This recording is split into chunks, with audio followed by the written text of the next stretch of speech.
નીલોફર વાવાઝોડાને પગલે તંત્ર એલર્ટ થયું છે, ત્યારે વિવિધ દરિયાકાંઠાઓ પર વધુ અસર દેખાતી હોવાથી વિવિધ જિલ્લાઓમાંથી પણ ફાયર બ્રિગેડ જવાનો તૈનાત રખાયા છે।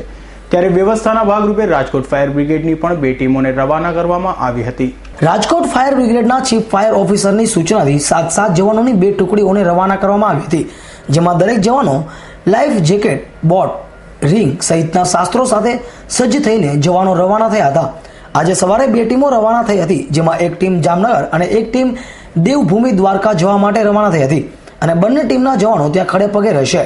વાવાઝોડાને લક્ષ્યમાં નીલોફર વાવાઝોડાને લક્ષ્યમાં રાખી રાજકોટ ફાયર બ્રિગેડને ગુજરાત ગવર્મેન્ટમાંથી ઓર્ડર થયેલ આવે છે, જેમાં જીએસડીએમ દ્વારા અમને જે મલ્ટી ફંક્શન રેસ્ક્યુ વાન જે અમને ફાળવવામાં આવ્યા છે, જે અમારા ERC અને ફાયર બ્રિગેડની બંને ટીમો અમે રવાના કરી છે, જેની અંદર અમે 14 માણસો અમે 2 ટીમમાં રવાના કરવામાં આવે છે અને કોઈ પણ આપત્તિ આવે જામનગર સાઈડ, દ્વારકા સાઈડ, ત્યારે અમારી ટીમ બંને ટીમ છે અમે કામગીરી શરૂ કરશે અને જામનગર ફાયર બ્રિગેડ કલેક્ટરના અંડરમાં, દ્વારકા કલેક્ટરના અંડરમાં રહેશે અમારી ટીમ।